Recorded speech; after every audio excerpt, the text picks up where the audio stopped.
Serampore RSS ময়দানে রাজ্যের প্রাক্তন মুখ্যমন্ত্রী বুদ্ধদেব ভট্টাচার্য ও সীতারাম ইয়েচুরির স্মরণসভায় এসে উপস্থিত হলেন কমরেড মোহাম্মদ সেলিম। এদিন এই সভায় এসে বাংলাদেশের পরিস্থিতি নিয়ে সরব হলেন সেলিম। এর পাশাপাশি আরজি করের ঘটনা নিয়েও নিন্দা করলেন।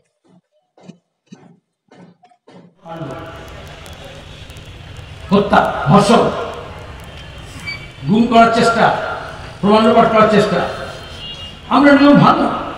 সাধারণত নিয়ম হচ্ছে যদি কোনো মরদেহ সাহিত্য থাকে, আমাদের পার্টিতে একটা নিয়ম, সব ক্ষেত্রে তাই হয়, তখন অন্য কোনো ব্যাপারে মনোযোগ দেওয়া যায় না, আগে এটা শেষ যাত্রা হবে। তারপর আমরা প্রেস কনফারেন্স ডাকলাম, ডেড বডি নিয়ে মিছিল করার কথা 8 ঘন্টা পিছিয়ে দিলাম, এবং তারপরে আমাদের ছাত্র যুব মহিলাদেরকে বললাম, যাও তোমরা ছুটে আর্জি করো, এখানে কেন আছে? কারণ ওখান থেকে ওরা বলছে আপনারা যদি কেউ বাইরে থেকে না আসেন, সাহায্য না করেন, তাহলে লাশ নিয়ে গিয়ে পুড়িয়ে দেবে, যেমন হাসপাতালে করেছে, যেমন হাতরাসে করেছে। নিয়ম ভাঙলাম, কারো কোনো খারাপ লাগতে পারে যে একটা শৃঙ্খলাবদ্ধ পার্টি। ধর্মভিত্তিক যদি রাজনীতি হয়, তার পরিণতি কি হয়? আফগানিস্তানে। আবার অন্যদিকে পশ্চিমবঙ্গবাসী হিসেবে আপনাদের বলি, এই গত 30 বছর ধরে আমি বলে এসেছি সর্বত্র, আফগানিস্তানে হয়, তো দেখো এই চেষ্টা বাংলাদেশেও করছে, কিন্তু হচ্ছে না।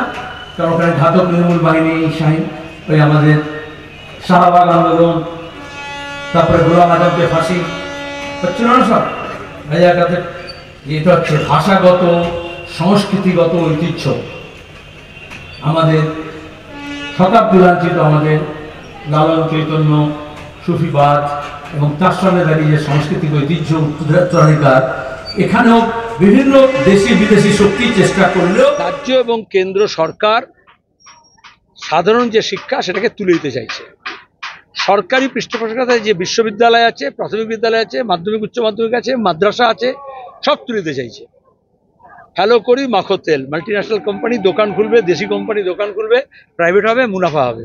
তার জন্য বিজেপি সরাসরি স্কুল বন্ধ করেছে। আর মমতা ব্যানার্জি স্কুল নিয়োগ করেননি, নিয়োগে দুর্নীতি করেছেন, mother service commission, school service কমিশনে দুর্নীতি করিয়েছেন। আর তারপরে এখন দেখা যাবে স্কুলে যদি 10 বছরে মাস্টার না আসে, তাহলে ছাত্র কেন যাবে? এটাকে শিক্ষাকে তুলে দেওয়ার জন্য ব্যবস্থা নেওয়া হয়েছে। আমরা তার বিরুদ্ধে, শুধু এটা বলা নয়, শিক্ষা আন্দোলন করছি, বিকল্প শিক্ষার নীতি নিয়ে লড়াই করছি, এবং যাতে শিক্ষা যেমন বামফ্রন্টের আমলে জনশিক্ষা প্রসার হয়েছিল, ছাত্রতা প্রসার, স্পষ্ট কথা। এখানে দেশ জাতি ধর্ম থেকে আলাদা হয় না, নীতি মানে নীতি। সেখানে ধর্মের সঙ্গে রাজনীতি মেলানে কি ক্ষতি হয় সেটা বাংলাদেশে দেখা যাচ্ছে। সেখানকার সংখ্যালঘু মানুষের উপর অত্যাচার হচ্ছে, তার প্রতিবাদ আমরা করছি। সেখানকার মানুষও বামপন্থীরা প্রতিবাদ করছেন, এবং সেখানে আইনের শাসন হোক, গণতান্ত্রিক, ধর্মনিরপেক্ষ, স্থায়িত্ব সম্পন্ন বাংলাদেশ হোক, সেটাই আমরা প্রথম থেকে চেয়েছি। সেখানে দেশি বিদেশি নানান শক্তি কাজ করছে, মৌলবাদী শক্তি কাজ করছে। আমরা প্রথম থেকে বলেছি, আমাদের দেশে হোক, বাংলাদেশে হোক, আফগানিস্তানে হোক, পাকিস্তানে হোক, ধর্মের সঙ্গে রাজনীতি মেশানো যাবে না, মৌলবাদী শক্তি বাড়বাড়ন্ত চলবে না, এবং সেখানে জাত পাত ধর্মবর্ণের নামে হিংসা ছড়ানো যাবে না। ঘৃণার রাজনীতি হচ্ছে, ঘৃণার রাজনীতির বিরুদ্ধে কথা বলতে হবে। ঘৃণা দিয়ে ঘৃণাকে জয় করা যায় না, সম্প্রীতির মধ্য দিয়ে বাতাবরণ তৈরি করতে হবে।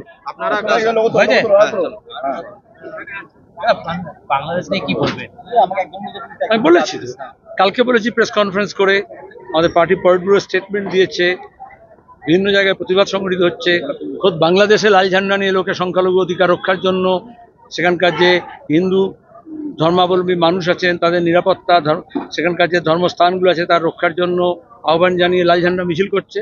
কিছু লোক লাল ঝান্ডা নিয়ে ঐক্যের জন্য মিছিল করে, আর কিছু লোক উস্কানি দিয়ে হিন্দু মুসলমানের ভাগাভাগি করার চেষ্টা করছে। সিপিএমের যা কাজ সেটা হচ্ছে যাতে ঐক্য থাকে, সম্প্রীতি থাকে, বাংলাদেশ থেকে যাতে শিক্ষা নিয়ে ধর্মের সঙ্গে রাজনীতি যাতে না মেশানো হয়, ধর্মীয় উস্কানি যাতে না হয়।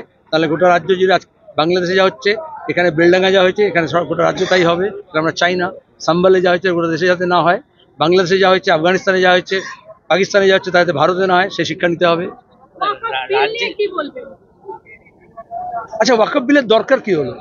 লোকে যখন বিদ্যুতের দাম বাড়ছে, খাবার জিনিসের দাম বাড়ছে, যখন চিকিৎসা পরিষেবা নির্ভরযোগ্য প্রতিষ্ঠান Sarada Seva Sadhan hospital private limited, Amala cinema হলের বিপরীতে ডাক্তার কে.ডি. ঘোষের নার্সিংহোম।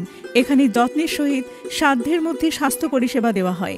এখানকার অত্যাধুনিক ফেসিলিটিগুলির মধ্যে হল ICCU, AC sharing cabin, AC cabin, NICU, maternity, paediatric, ventilator facility, modular OT, orthopaedic surgery, any type of surgery, obstetrics and gynecology, 24 hours ambulance facility, general medicine, pathology, physiotherapy, PFT, ECG, EEG, Holter monitoring এছাড়াও থাকছে daily OPD service, 24 hours emergency service. আমাদের ঠিকানা Barasat road, নোনা Chandanpukur, Barrackpore, Amala cinema হলের বিপরীতে, কলকাতা 122।